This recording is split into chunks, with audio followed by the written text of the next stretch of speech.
Okay ji. So energetics में basic concepts पहले तो वही हैं जो you have already discussed in your IGCSE और O levels, like exothermic reaction, endothermic reaction, delta H means enthalpy change, और फिर उसकी एक्टिवेशन एनर्जी वगैरह, ये सारी चीजें। तो बेसिकली एनर्जेटिक्स में it's a conversion of heat energy into chemical energy and vice versa. Like, how can we convert heat energy into chemical energy and chemical energy into heat energy? Basically, होता है इसमें यह है कि you're going to combust. Let's suppose you have CH4. CH4 को मैंने combust करवाया. Combustion reaction basically it's burning, and burning में oxygen is needed. Oxygen is mandatory. तो आपने मीथेन को बर्न किया, तो you got carbon dioxide in water and some energy is released into the surrounding. तो इसमें आपने क्या किया कि आपने हीट एनर्जी आपको मिल गई by doing combustion reaction. So CH4, when it's going to react with oxygen, so basically you are going to convert your chemical energy into an electrical energy. तो हम इस चैप्टर में इससे डील कर रहे होंगे, कितनी एनर्जी मिली, क्या हुआ, किस तरह से हमने जो है ना कौन सा रिएक्शन था, और एक्सो था, एंडो था। तो यार ये सारे प्रोसेस हम इसमें डिस्कस कर रहे होंगे। स्पेसिफिकली हम एंथैल्पी चेंज को डिटरमिन भी करेंगे, बट हर एंथैल्पी चेंज को डिटरमिन नहीं करेंगे। हम करेंगे दो एंथैल्पी चेंज को डिटरमिन, एक होगा न्यूट्रलाइजेशन और एक होगा combustion. That's in your syllabus. तो before going to discuss these all the things, सबसे पहले तो आपको ये पता होना चाहिए कि on the basis of energy change हमारे पास दो तरह के रिएक्शंस होते हैं। एक है एक्सोथर्मिक रिएक्शन और एक है endothermic reaction. Exothermic reaction is the reaction in which energy is released into the surrounding. Exo means exit. Exo means exit. So energy is going to release from system to the surroundings. System to surrounding का मतलब ये होता है कि let's suppose मेरे पास एक cup of T है, ओके, और ये उसमें टी है, अल्टीमेटली इसका टेम्परेचर हायर है। अब ये तुम्हारा सिस्टम है, और जो इसकी वॉल्स ऑफ द कंटेनर है, दिस इज योर सराउंडिंग। जब सिस्टम आपका एनर्जी रिलीज करेगा तो सराउंडिंग उस एनर्जी को एब्जॉर्ब करेगा, जाहिर सी बात है। जब सराउंडिंग उस एनर्जी को एब्जॉर्ब करेगा तो surrounding is the wall of the container, तो वो गर्म हो जाएगा। तो ये कैरेक्टरिस्टिक है एंडोथर्म एक्सोथर्मिक रिएक्शन की। Container becomes hot, container becomes hot. तो जब container becomes hot, it's mean that the reaction is exothermic. When container becomes hot, it's mean the reaction is exothermic. याद रखिएगा। अच्छा जी, फिर दूसरा ये कि delta H is always negative for exothermic system. Delta H negative means कि it's an enthalpy change, कि overall आपकी एनर्जी रिलीज हो रही है, एंड एनर्जी रिलीज को हम शो करते हैं नेगेटिव साइन से। देन दूसरा ये कि in an exothermic system energy of the reactant is higher than the product. तभी तो वो एनर्जी रिलीज कर रहा है, उसके पास हायर एनर्जी थी, उसने एनर्जी रिलीज की और प्रोडक्ट बना दिया। अब जो आपकी प्रोडक्ट बनी है उसकी energy is lower than the reactant. Reactant की एनर्जी वाज हायर, प्रोडक्ट की एनर्जी वाज लोअर। तो ये एक एनर्जी का चेंज आ गया, एनर्जी का गैप आ गया between the reactant and the product. Okay, तो ग्राफ से भी आपको पता लग रहा है कि energy of the reactant is higher. Let's suppose it's 6 kilo joules and product की energy is 2 point something kilo joules. तो ये एनर्जी का जो चेंज आपके पास आया है which shows that the reaction is exothermic. Okay, activation energy is always positive, remember activation energy is always positive. Okay, activation energy is always positive। और कभी भी आप एक्टिवेशन एनर्जी का कभी भी आप एक्टिवेशन एनर्जी का जो एरो है वो डाउनवर्ड नहीं देखोगे, क्योंकि downward means exothermic, negative. Activation energy तो नेगेटिव हो ही नहीं सकती, because activation energy is an energy which is required to start any chemical reaction, and it's always needed. Remember, reactivation के बगैर तो कोई भी रिएक्शन शुरू ही नहीं होगा, याद रखना। और डेल्टा एच तो है ही negative, because this is an exothermic system. दूसरा, ये एंडोथर्मिक में क्या होता है कि energy is absorb from system to surrounding. तो जब एंडोथर्मिक रिएक्शन हो रहा होगा, इसकी कैरेक्टरिस्टिक ये होती है कि द कंटेनर बिकम्स कोल्ड, ठंडा हो जाएगा container, which shows that the reaction is endothermic basically। तो इसमें क्या होता है, डेल्टा एच पॉजिटिव है क्योंकि ओवरऑल उसने एनर्जी एब्सॉर्ब की है। Absorbed, energy is going to increase, तो मैं उसको पॉजिटिव साइन से रिप्रेजेंट कर रहा हूँ। ये मैथमेटिक्स वाला पॉजिटिव साइन नहीं है। This sign shows that the energy is released और एब्सॉर्ब। दूसरा ये कि energy of the reactant is lower, क्योंकि ये लोअर है, इसने फिर एब्सॉर्ब की एनर्जी, इतनी एनर्जी इसने एब्सॉर्ब की, and then it form the product. तो प्रोडक्ट की energy is somehow higher than the reactant. Activation energy is हमेशा, अब I told you that it's always positive, so the arrow of the activation energy is always upward। हाँ, ये आपको लाजमी इसमें नजर आ रहा होगा कि इसमें जो एक्टिवेशन एनर्जी है वो ज्यादा है। इसकी एक्टिवेशन एनर्जी क्या है, ज्यादा है। तो एंडोथर्मिक रिएक्शंस की जो एक्टिवेशन एनर्जी होती है वो ज्यादा होती है as compare to endothermic system. ना, एंडोथर्मिक रिएक्शंस की एक्टिवेशन एनर्जी ज्यादा होती है एज कंपेयर टू एक्सोथर्मिक। तो एक्सो में आप देखें ना, एक्टिवेशन एनर्जी का जो एरो है उसकी लेंथ कम है, और इसकी लेंथ आप देख रही हैं ज्यादा है। तो ये डिफरेंस आपको ग्राफ से पता लगेगा कि किसकी एक्टिवेशन एनर्जी ज्यादा होती है और किसकी एक्टिवेशन एनर्जी कम होती है। ओके। जी। और एक तो आपने ये बता दिया कि exothermic reaction is the one in which energy is going to release from system to the surrounding. दूसरा ये कि हम एक्सोथर्मिक रिएक्शंस को on the basis of bond energy भी डिस्क्राइब कर रहे होते हैं। कैसे? अब आपको पता है कि किसी भी रिएक्शन में चाहे वो कोई भी हो, न्यूट्रलाइजेशन हो, कंबस्शन हो, डिकम्पोजिशन हो, सब्स्टिट्यूशन हो, एडिशन हो, कोई भी हो, हमेशा रिएक्टेंट का बॉन्ड ब्रेक डाउन होता है। रिएक्टेंट का बॉन्ड ब्रेक डाउन होता है, और प्रोडक्ट का जो बॉन्ड है इट इज फॉर्म्ड। प्रोडक्ट का जो बॉन्ड है इट इज फॉर्म्ड। तो अगर बॉन्ड आपका ब्रेक डाउन होगा, अगर बॉन्ड आपका ब्रेक डाउन होगा, तो याद रखिएगा कि जब बॉन्ड ब्रेक डाउन होता है तो आप सोचो कि इट्स एक्सोथर्मिक और endothermic. Like to break down the bond we have to provide energy, और it would lose its energy. क्या कहती हो? When I am going to break down the bond,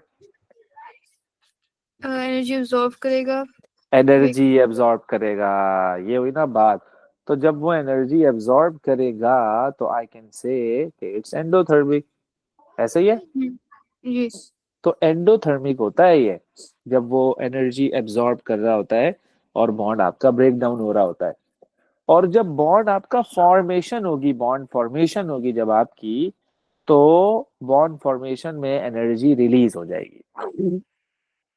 bond formation में एनर्जी रिलीज हो जाएगी, याद रखिएगा। ओके। जी ठीक तो है। जब आपकी एनर्जी रिलीज होगी तो वो नेगेटिव हो जाएगा, वो नेगेटिव हो जाएगा। तो अगर मैं एक्सोथर्मिक रिएक्शंस को डिस्क्राइब करूं on the basis of bond energy, तो मैं कहूंगा कि more energy is released than absorb.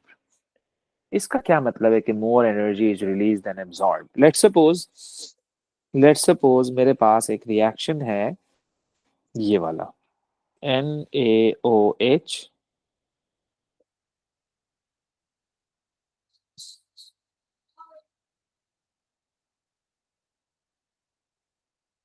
ये है। ओके। अब ये आपका रिएक्टेंट साइड है और ये आपका प्रोडक्ट साइड है। मैंने आपको कहा कि इसका बॉन्ड टूटेगा, इसका भी बॉन्ड टूटेगा, ये वाला बॉन्ड बनेगा, ये भी बॉन्ड बनेगा, बॉन्ड फॉर्मेशन भी हो रही है, बॉन्ड ब्रेकिंग भी हो रही है, बॉन्ड फॉर्मेशन भी हो रही है, बॉन्ड ब्रेकिंग भी हो रही है। अच्छा जी, ओके। मैं आपको कहता हूं कि इसके बॉन्ड को ब्रेक डाउन करने के लिए, इसके बॉन्ड को ब्रेक डाउन करने के लिए this much energy is required, इसको ब्रेक डाउन करने के लिए this much energy is required. Okay, यहाँ तक समझ आ रहा है? यस। गुड हो गया। फिर मैंने क्या कहा आपको कि जब ये बॉन्ड बनेगा, so this much energy is released. जब ये बॉन्ड बनेगा तो this much energy is released. बात समझ आ रही है? ये सुनो। आ रही है। गुड हो गया। टोटल एनर्जी इसकी हो गई माइनस का 120, इसकी टोटल एनर्जी हो गई प्लस का 45। एम आई राइट? जी। गुड हो गया।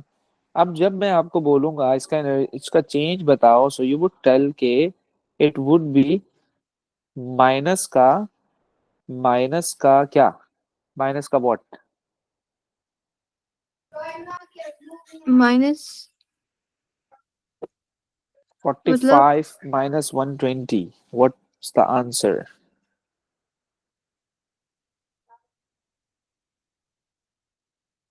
75। तो ओवरऑल आपका एनर्जी जो आ रही है वो नेगेटिव आ रही है ना? या और अगर डेल्टा एच आपका नेगेटिव हो, so the reaction is exothermic. तो इसका मतलब ये है कि ओवरऑल आंसर नेगेटिव लाने के लिए, ओवरऑल आंसर नेगेटिव लाने के लिए आपकी जो नेगेटिव वाली वैल्यू है, आपकी जो नेगेटिव वाली वैल्यू है उसका ग्रेटर होना जरूरी है मैथमेटिकली। एम आई राइट? हम्म तो अगर आपकी नेगेटिव वैल्यू बड़ी होगी और पॉजिटिव वाली वैल्यू छोटी होगी, तो अल्टीमेटली आपका जो आंसर आएगा ओवरऑल वो नेगेटिव आएगा। तो जब वो नेगेटिव आएगा तो आप बोलोगे रिएक्शन इज एक्सोथर्मिक, है ना? तो मैंने यही तो लिखा डेफिनेशन में, more energy is released, more energy is released than absorb, more energy is released then absorbed। तो जब मोर एनर्जी रिलीज हो रही है as compare to the absorb energy, as compare to the absorb energy, तो overall answer चूंकि आपका negative आ रहा है, that's why the reaction is exothermic, that's why the reaction is exothermic. बात समझ आ रही है ना? यस। हाँ, तो ये है exothermic reaction की definition on the basis of bond energy, on the basis of bond energy। okay ji. okay इसी तरह से हम एंडो को भी डिफाइन करेंगे on the basis of bond energy, endo को भी हम डिफाइन करेंगे on the basis of bond energy. तो एंडो में आपका जो ओवरऑल आंसर है delta H, it should B positive. आपका जो ओवरऑल डेल्टा एच है इट शुड बी पॉजिटिव, तभी तो आप बोलोगे कि रिएक्शन इज एंडोथर्मिक। तो जिस तरह से आप एक्सोथर्मिक को कह रहे हो कि more energy is released than absorb, तभी तो आपका ओवरऑल आंसर क्या आ रहा है, नेगेटिव आ रहा है। तभी तो आपका ओवरऑल आंसर नेगेटिव आ रहा है। जब आपका ओवरऑल आंसर नेगेटिव आ रहा है तो हम कह रहे हैं एक्सोथर्मिक है। अब मुझे आंसर को पॉजिटिव लाना है। एंडोथर्मिक में क्या होता है, your overall answer is positive. जब ओवरऑल आंसर आपका पॉजिटिव आएगा तो मैं कहूंगा एंडोथर्मिक है। लेकिन पॉजिटिव लाने के लिए मैं क्या करूं, तो पॉजिटिव लाने के लिए मैं कहूंगा more energy is absorb than released, more energy is absorb than released, more energy is absorb than released. तो लेट्स सपोज रिएक्टेंट में एनर्जी एब्सॉर्ब होती है, तो वो एनर्जी जो एब्सॉर्ब हुई है ना, वो है प्लस का 100, और वो एनर्जी जो रिलीज हुई है वो है माइनस का 20। तो जो रिलीज वाली एनर्जी है वो -20 है, जो एब्जॉर्ब वाली एनर्जी है वो +100 है, वो +100 है। तो अल्टीमेटली आपका जो ओवरऑल आंसर आएगा वो तो पॉजिटिव आएगा। क्या मैं सही कह रहा हूँ? Yeah. तो इसलिए आपका जो डेल्टा एच आएगा वो पॉजिटिव आएगा ओवरऑल। तो रिएक्शन इज एंडोथर्मिक। तो हम एक्सो और एंडो को दो तरीकों से डिफाइन करते हैं, एक विदाउट बॉन्ड एनर्जी और एक विद बॉन्ड एनर्जी। तो ये दोनों आपको ठीक है। अच्छी तरह से पता होनी चाहिए। वैसे तो बॉन्ड एनर्जी आपको मिलेगी, रिएक्शन की भी मिलेगी, प्रोडक्ट की भी मिलेगी। Just you have to put the bond energies, bond energy आप पुट करोगे and then you would be getting your answer. तो आप उसको सॉल्व करोगे, रिएक्टेंट माइनस प्रोडक्ट, और जो है वो जो भी आपका आंसर आएगा, फिर आप देख लीजिएगा कि वो आंसर नेगेटिव आ रहा है या पॉजिटिव आ रहा है। अगर आंसर नेगेटिव आ रहा है तो आप कहोगे कि रिएक्शन इज एक्सोथर्मिक, और अगर वो आंसर पॉजिटिव आ रहा है तो आप कहोगे रिएक्शन इज एंडोथर्मिक। ओके, चलें जी। Yes. फिर हमारे पास, जैसे कि लेट्स सपोज मैंने यहाँ पर कुछ वैल्यूज दी हुई है हेबर प्रोसेस की, कि ये एक रिएक्शन है Haber process. N2 + 3H2 gives 2NH3। तो मैंने नाइट्रोजन की भी आपको बॉन्ड एनर्जी दे दी, मैंने हाइड्रोजन की भी आपको बॉन्ड एनर्जी दे दी, और मैंने NH की भी बॉन्ड एनर्जी आपको दे दी इन अमोनिया। और आपसे मैंने पूछा भाई आप इसको आप बताइए कि ये एक्सोथर्मिक रिएक्शन है या ये एंडोथर्मिक रिएक्शन है। तो ये बताने से पहले you must know the value of the delta H. अगर डेल्टा एच नेगेटिव आएगा मैं कहूंगा एक्सो, अगर पॉजिटिव आएगा मैं कहूंगा एंडो, दैट्स इट। तो आप मुझे ये बताइए कि इसका जो आंसर है वो नेगेटिव आ रहा है या पॉजिटिव आ रहा है। जस्ट ट्राई दिस, देन फिर मैं आपको बताता हूँ जल्दी से। ठीक है।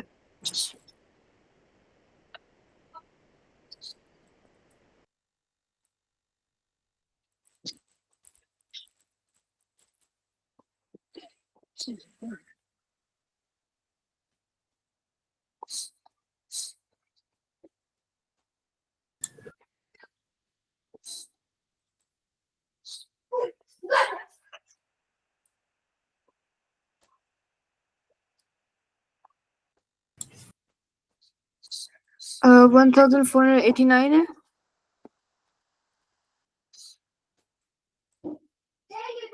ये देखो ऐसे किया है। नहीं, मैंने 6 × 391 नहीं किया था, 2 कर दिया था। देखो मैंने 6 क्यों किया है,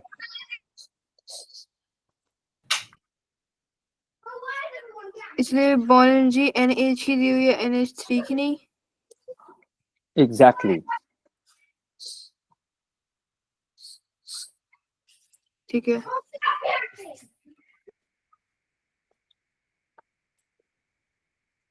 ये देखो जरा, ये इक्वेशन है, ये बॉन्ड एनर्जीज है आपके पास।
तो इसमें C2H6 की 242 इंटू क्या करेंगे? अब C2H6 का आप स्ट्रक्चर बनाओगे और स्ट्रक्चर बनाने के बाद आप देखना इसमें एक CC का बॉन्ड आपको नजर आ रहा होगा और एक CH का बॉन्ड आपको नजर आ रहा होगा। देखो जरा।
$538.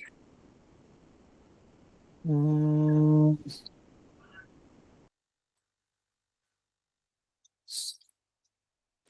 ये देखो।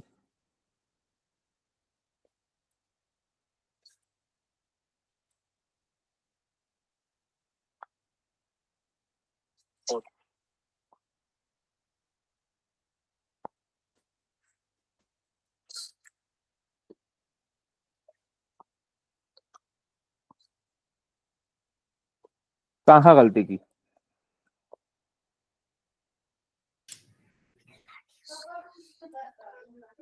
मैंने मल्टीप्लाई नहीं की कुछ चीजें।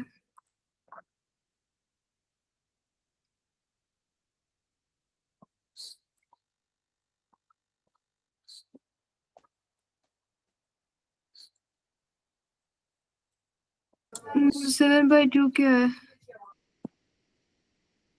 7/2 मैंने इक्वेशन बैलेंस करने के लिए लगाया है। ओके,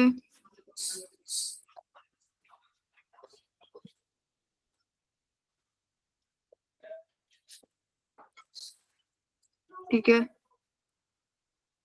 हम्म,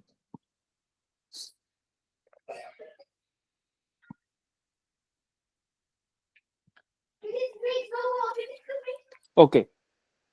देन फिर हमारे पास है एंथैल्पी चेंज।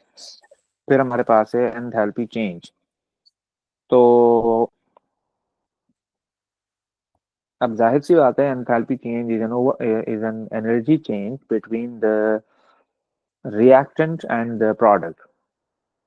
इसी के बेस पर तो हम डिसाइड कर रहे हैं कि हमारा ओवरऑल आंसर पॉजिटिव आएगा या फिर नेगेटिव आएगा। तो अब एंथैल्पी चेंज में डिफरेंट टाइप्स हैं हमारे पास, कैटेगरीज हैं डिफरेंट इसकी।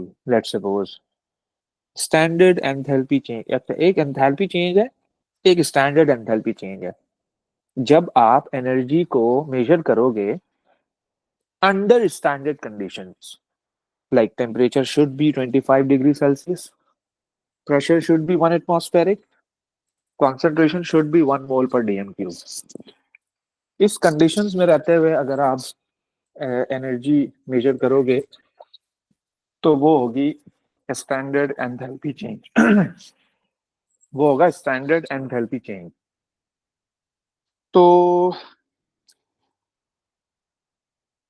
अब हम इसको फर्दर कैटेगराइज कर रहे हैं स्टैंडर्ड एंथैल्पी चेंज को। तो the first is standard enthalpy change of formation. ये फर्स्ट टाइप है स्टैंडर्ड एंथैल्पी चेंज की। जो फर्स्ट टाइप है that is standard enthalpy change of formation. इसमें क्या होता है कि आप एनर्जी मेजर कर रहे होते हो when 1 mole of a compound is formed, when 1 mole of a compound is formed from its elements in their standard state under standard condition.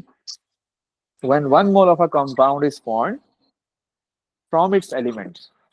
अब ये थोड़ी सी टेक्निकल बात है इसमें कि कई सारे रिएक्शंस हैं जिसकी हमें एंथैल्पी चेंज मेजर करना है, यानी कि इन सेंस के हम कर सकते हैं कैलकुलेशन हम कुछ की करेंगे, हर एक की नहीं करेंगे, लेकिन आपको प्रोसेस लाजमी पता होना चाहिए कि लेट्स सपोज ये मेरे पास इक्वेशन है पहली जिसमें मैं वाटर बना रहा हूं। अब वाटर तुम्हारा प्रोडक्ट है, वाटर तुम्हारा प्रोडक्ट है, तो प्रोडक्ट का होना चाहिए 1 मोल, बैलेंस करते हुए भी 1 मोल होना चाहिए। रिस्ट्रिक्शन है यहाँ, हमारी मर्जी नहीं चलेगी, हम रिस्ट्रिक्टेड हैं कि you have to form 1 mole of a compound.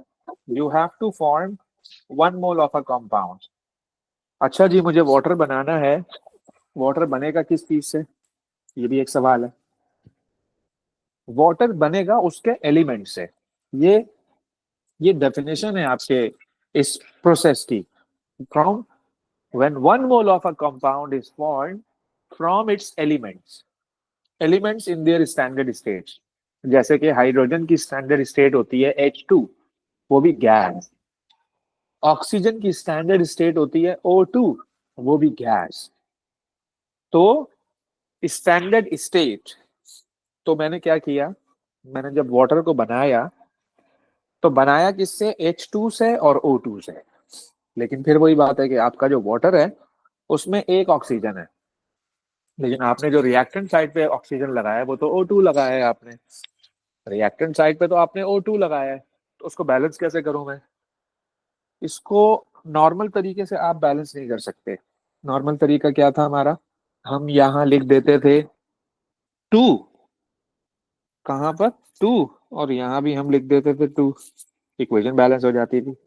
लेकिन मसला ये कि अगर आपने यहाँ 2 लगा दिया तो यहाँ 2 लगाने से आप जो ये कह रहे हो ना कि one mole of a compound is form, ये गलत हो गया। कंडीशन कंडीशन मैटर करेगी बहुत ज्यादा। ये तो ये लिखा ना one 1 mole of a compound, ये कहाँ गया फिर, इसने काम खराब कर दिया। तो इसलिए इसको ऐसे ही रहने दो, इसको हाफ कर दो आप। इसको हाफ करने से एक ऑक्सीजन हो गया क्योंकि 2 से 2 कैंसिल। तो ये है equation enthalpy change of formation की, which is represented by delta HF। बात समझ आ रही मेरी? Yes. अब एक काम करो, सोडियम कार्बोनेट सॉलिड की मुझे फॉर्मेशन बताओ। Na2CO3, NaCO2. Na2CO3, Mm,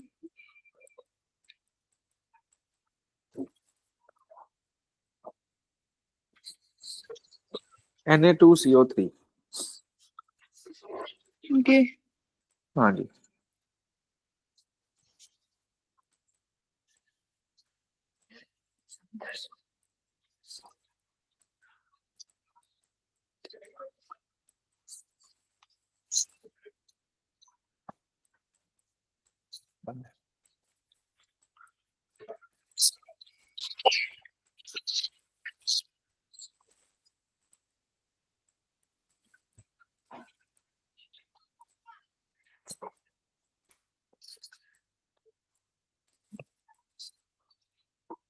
बस 2 के साथ Na के साथ 2 लग जाएगा।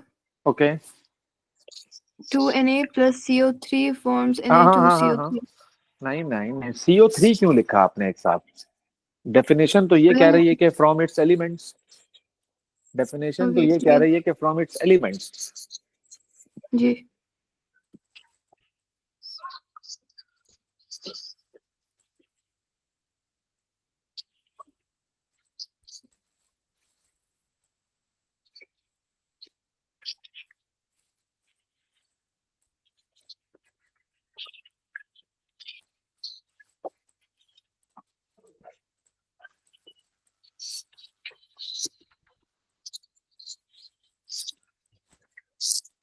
ठीक है, तो अगर 2Na okay plus 3 okay, plus 3/2O2.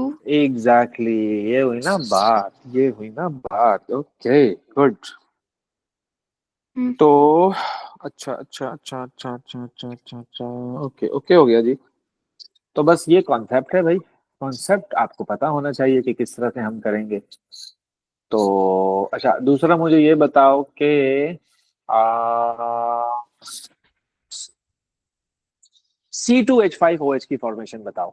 Ethanol C2H5OH, या तो आप कह लो C2H6O।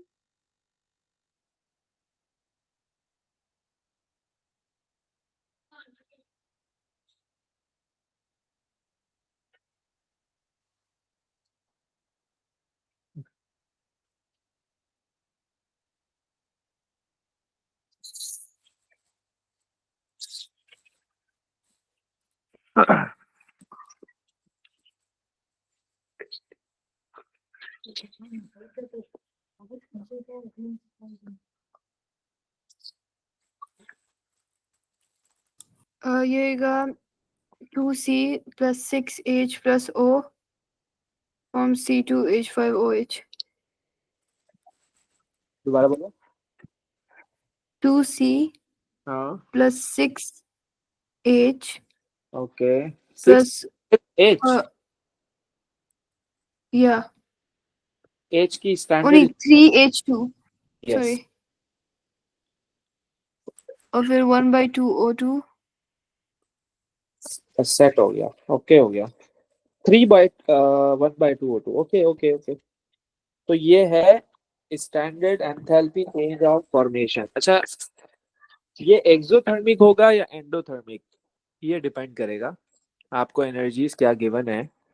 लेट्स सपोज आपको रिएक्टेंट्स की क्या एनर्जीज गिवन है, आपको प्रोडक्ट्स की क्या एनर्जीज गिवन है, फिर आप उसको सॉल्व करोगे, प्रोडक्ट माइनस रिएक्टेंट वाला formula apply, then you would see के आपका ओवरऑल आंसर नेगेटिव आ रहा है या पॉजिटिव आ रहा है।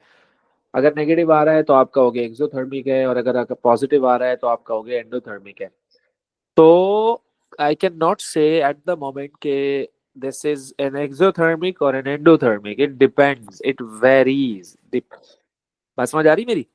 ओके, हम्म. तो मैंने इसलिए लिखा है इसमें, it may B exothermic, it may B endothermic, it depends. चलें जी, नेक्स्ट प्रोसेस है enthalpy change of combustion, standard enthalpy change of combustion. ये कहता है कि when 1 mole of a substance or compound is burnt in an excess of oxygen to form respective oxides, यानी कि आपने किसी भी सब्सटेंस को अगर बर्न करना है तो obviously you have to react that substance with oxygen. तो जैसे ही वो ऑक्सीजन से रिएक्ट करेगा, so they would be forming their respective oxides.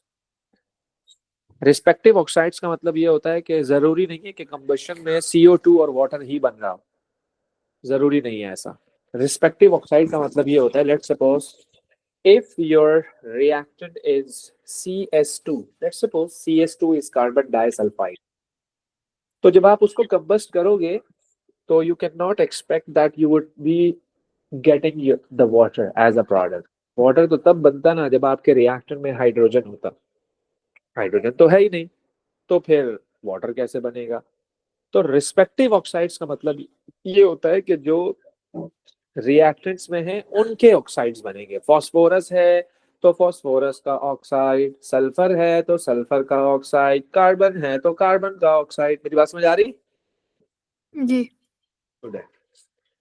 तो देखो मैंने CH4 को जब कंबस्ट करवाया, मैंने CH4 को जब कंबस्ट करवाया तो कार्बन का respective oxide is carbon dioxide, hydrogen का रिस्पेक्टिव ऑक्साइड इज वाटर। और एक बात और, ये जब हम कंबशन करवाते हैं ये कंप्लीट कंबशन होती है। Like always the CO2 is formed rather than CO. It's not incomplete combustion, it's a complete combustion. Okay? तो ठीक है। अब यहाँ पर हमें किस चीज का ख्याल करना है, यहाँ पर क्या रिस्ट्रिक्शन है? रिस्ट्रिक्शन यहाँ पर है किस चीज की, कि always 1 mole of a substance is burn. वहां क्या रिस्ट्रिक्शन थी कि आप प्रोडक्ट के साथ 2 नहीं लगा सकते, 3 नहीं लगा सकते, हाफ नहीं लगा सकते, 4 नहीं लगा सकते। Always 1 mole of a compound would be formed. लेकिन यहाँ क्या है, you can not put any of the number except one in the reactant, in the substance, in the coefficient of the substance that is going to be burned, that is CH4 in this case. तो CH जब आप balance कर रहे होगे तो CH4 को just skip this, ये आप नंबर चेंज नहीं कर सकते, क्योंकि डेफिनेशन ये कह रही है कि when 1 mole of a substance is burned and substance is CH4 right now. Okay? Yes. अच्छा जी, ओके। बाकी आप प्रोडक्ट साइड पे बैलेंसिंग कर लो जो आपको करनी है जनरली जो होता है। Let's suppose you have ethanol C2H5OH, आपने इसको बर्न किया, आपने इसको कंबस्ट किया, और कंबस्ट करने से you got respective oxide that are carbon dioxide and water. तो हमने क्या किया, CO2, 2CO2, 3H2O and then 3O2। लेकिन मैंने C2H5OH से पहले कोई नंबर नहीं लगाया, क्योंकि this is the substance, क्योंकि this is the substance that is going to be burned। तो बस हमें यहाँ ये ख्याल करना है कि 1 mole of a substance is burned in an excess of oxygen. ये जो एक्सेस ऑफ ऑक्सीजन कह रहा है ना, which ensures that this is a complete combustion. Okay, always the dioxide would be formed rather than the monoxide. Okay,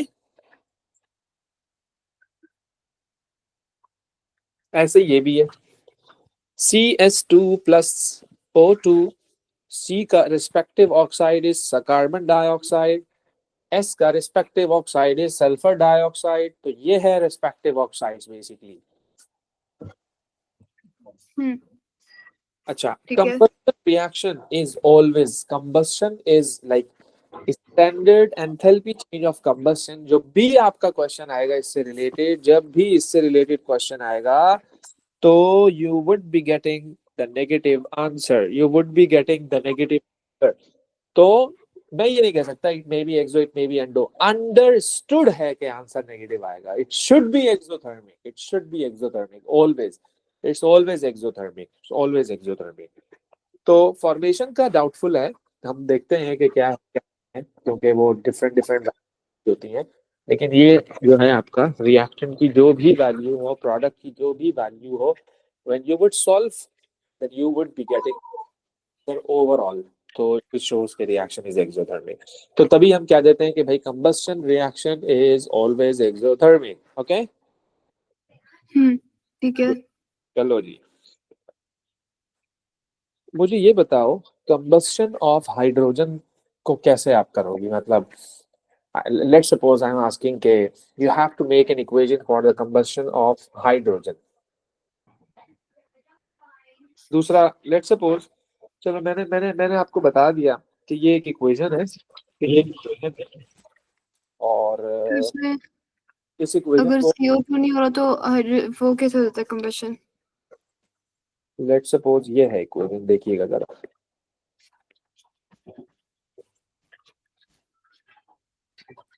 मुझे ये बता दो कि ये जो मैंने इक्वेशन लिखी है ये फॉर्मेशन की इक्वेशन है या कंबस्शन की इक्वेशन है, कैसे पता लगेगा?